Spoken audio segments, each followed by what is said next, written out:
A well-constructed varying zigzag pattern kept the guilty hidden. We ask that, as you view this section, ask yourself which of these signs you personally thought convinced you was the correct one.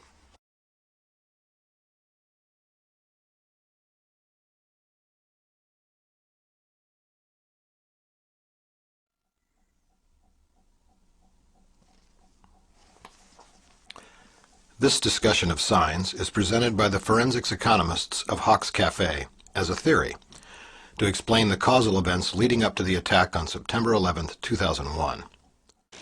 Good evening, this is Frank Knight. May I introduce our co-editors for this edition of the Longines Colorscope? Edward P. Morgan and Winston Burdett, both of the CBS television news staff. Our distinguished guest for this evening is the Honorable Prescott Bush, United States Senator from Connecticut. Senator Bush, just the other night, a Republican colleague of yours in the House of Representatives, Congressman Hugh Scott of Philadelphia, sitting in the same seat that you're occupying now on the Chronoscope, had some rather rough things to say about what he called the extreme right wing of the Republican Party. He said, in effect, that this wing was hobbling the Eisenhower administration's program and regime, and that it should stop it. What is your comment on that, sir?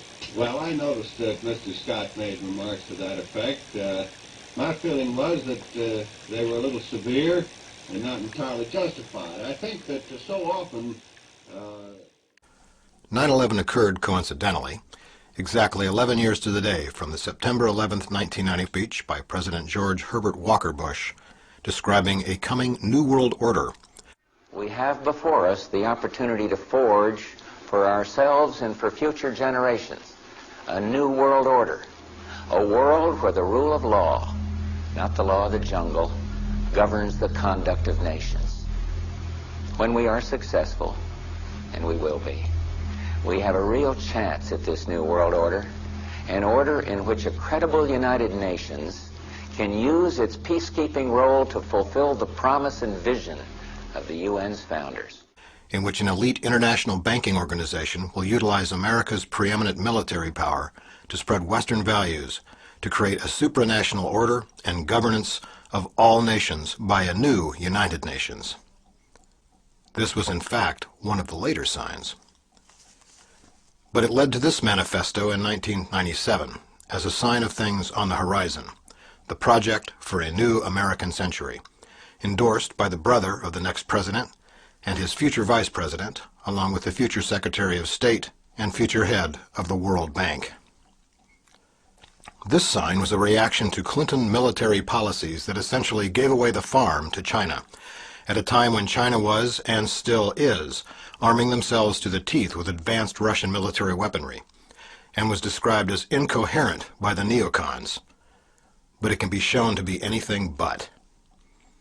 Another sign of coming problems is this one, showing the erosion of the Palestinian state by Israel between 1946 and 2000, fomenting Islamic agitation that grew over time as American strategic funding grew the land holdings and state of Israel. This was one of the early signs.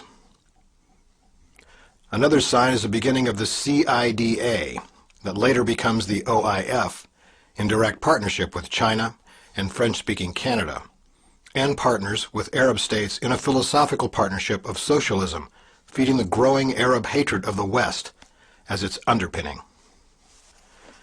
This sign was very clearly supported by the Clinton administration to produce vast amounts of secret cash laundered through international banking entities from the international opium and heroin trade in Afghanistan, Pakistan, and the Balkans, to increase an already in-place distribution system to finance CIA and ISI operations out of congressional oversight, which moved drugs through these Arab states and the Balkan states, while taking the focus off of Chinese heroin, moving into Mexico and into Arkansas, and up the NAFTA highway into Canada.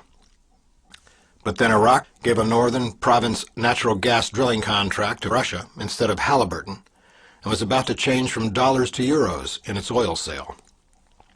He was also gaming the Oil for Food program in partnership with French banking and Maurice Strong as the UN go-between.